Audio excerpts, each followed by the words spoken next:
नमस्कार। ये पहला देश होगा जिसका प्रधानमंत्री अपनी मेहनत करके हड्डी हड्डी गला देता है। इसके बावजूद भी कुछ लोग पॉलिटिशियन अगर अपनी बात विरोध करे, समझ में आता है, उनकी तो दुकानदारी पिछले 7-8 साल से बंद हो गई। लेकिन अगर आम जनता का कुछ लोग अगर विरोध करते हैं तो बड़ा दुख होता है और तब ये महसूस होता है कि ये देश अंग्रेजों का और मुगलों का गुलाम कैसे बना था। अब आप खुद समझिए कि जिस देश के अंदर 1924 में टिटनेस का टीका इंट्रोड्यूस किया गया और भारत के अंदर वो पहुंचा 1978 में, एनसीफ्लाइटिस का टीका 1930 में इंट्रोड्यूस किया गया जापान के अंदर, जो भारत में पहुंचा 2013 के अंदर। 1955 में पोलियो का टीका इंट्रोड्यूस हुआ, भारत में पहुंचा 1978 में। 1982 के अंदर हेपेटाइटिस बी का टीका इंट्रोड्यूस किया गया, जो भारत के अंदर पहुंचा 2005 के अंदर।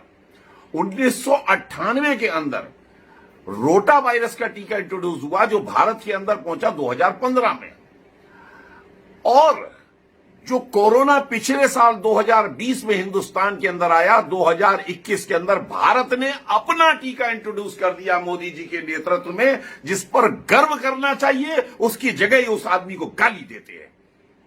ऐसे हैं लोग। जिस आदमी को पूरे वर्ल्ड में 5 मुस्लिम कंट्री ने अपना सर्वोच्च नागरिक सम्मान पुरस्कार दिया हो, जिसको रशिया ने अपना सर्वोच्च नागरिक पुरस्कार सम्मान दिया हो, जिसको फिलिप कोटलर पुरस्कार मिला हो, जिसको यूएन ने चैंपियन ऑफ द अर्थ का पुरस्कार दिया हो, जिसको सियोल के अंदर शांति पुरस्कार मिला हो, जो भारत में किसी भी प्रधानमंत्री को नहीं मिला, उस पर गर्व करना चाहिए। उसकी जगह ये लोग नादानी में उसको गाली देते हैं।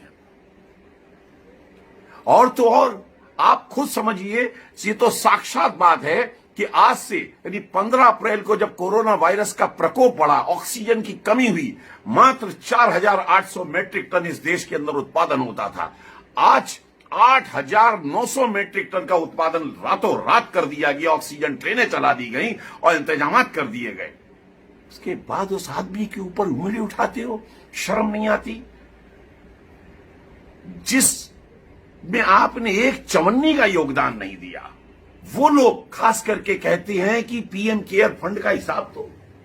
अब आप खुद बताइए, जिस पीएम केयर फंड ने 2200 करोड़ रुपया टीके में, 2000 करोड़ रुपया वेंटिलेटर्स के लिए, 1000 करोड़ रुपया प्रवासी श्रमिकों के लिए, 1000 करोड़ रुपया पीएसए ऑक्सीजन प्लांट के लिए, उसके अलावा 2 कोविड हॉस्पिटल बिहार के अंदर, इसके अलावा 1 लाख ऑक्सीजन कंसंट्रेटर के लिए खर्च किया हो, जो चौन्नी दुअन्नी देने वाले तो हिसाब मांग रहे हैं, जो 1500 जो लाखों हजारों करोड़ रुपया दे रहा है, उनको हिसाब की जरूरत नहीं है। जिस आदमी ने अपने 7 साल के शासनकाल में 15 नए एम्स, 100 से ज्यादा मेडिकल कॉलेज, 2,23,000 करोड़ का हेल्थ बजट कर दिया, जिसके राजकाल में भारत पीपीई किट्स में, मास्क में वर्ल्ड का नंबर 1 मैन्युफैक्चरर बन गया, जिसने अपनी तरफ से कोरोना काल में दूसरे को विपत्ति काल में सहायता दी, आप उस आदमी को शर्म आनी चाहिए उंगली उठाते हुए। आप महसूस करिए कि ये आदमी हमको मिला है, वरदान है। इसके बाद आप खुद समझिए, 9.5 करोड़ असली किसान, असली बोलूंगा, असली जो किसान काम वाला है, उनको सम्मान निधि 2000 रुपए की राशि हर क्वार्टरली देना, साल में 3 बार देना। इसके पश्चात महिलाओं के लिए गैस कनेक्शन पहुंचा देना, गांव के अंदर 20 लाख करोड़ का पैकेज दे देना। इसके बाद आप कहती हो उससे मोदी काम नहीं करता है। 43,000 करोड़ रुपया जो आपने कर्जा, जो पुरानी सरकारों ने ईरान का हमारे देश के ऊपर रखा था,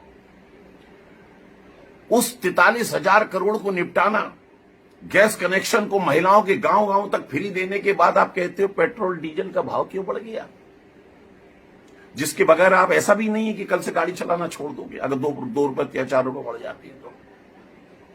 और जिन हथियार जो भारत के पास भी आपने कहा था कि हमारे पास पैसा नहीं है खरीदने के लिए, इस शख्स ने अपने शासनकाल में 4,26,000 करोड़ रुपए में 36 राफेल, 6 अरिहंत सबमरीन, 1 पनडुब्बी nuclear, 7.5 lakh assault rifle, 145 howitzer तोप और 5 एयर डिफेंस सिस्टम, जैसे कि आजकल आप देख रहे हैं कि जो इजराइल के अंदर है उसी तरीके से रशिया से S-400 आने वाला है।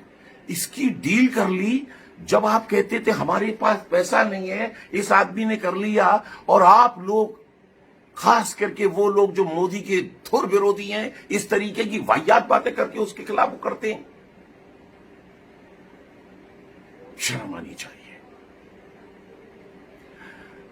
और एक बात और कहूंगा, मनमोहन सिंह साहब ने कहा था पैसे पेड़ पर नहीं उगते। अगर पैसे पेड़ पे नहीं उगते तो पहले इस चीज का आंसर दीजिए कि आप जो नए नए सजेशन देते रहते हैं, पूरे देश में टीकाकरण फ्री कर दो, हर बेरोजगार को 6-6 हजार रुपया दे दो, आर्थिक पैकेज निकाल दो, दुनिया भर की और सारी सुविधाएं कर दो। अरे कहां से आएगा पैसे, ये भी तो बताओ, ये भी बताओ। आप केवल नाश लगाने के लिए हो देश का, आप केवल रोड़े अटकाने के लिए हो देश का।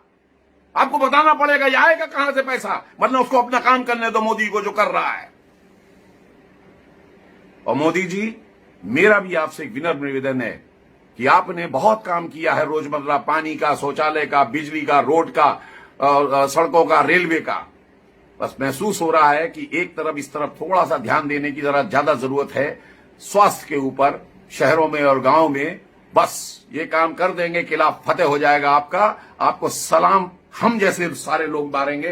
बाकी जिनको बेवकूफ है, जिनको कुछ आता नहीं है, जिनको समझदारी नहीं है, उसको कोई नहीं समझा सकता, क्योंकि मूर्ख और मृतक अपने विचार नहीं बदल सकता। जय हिंद।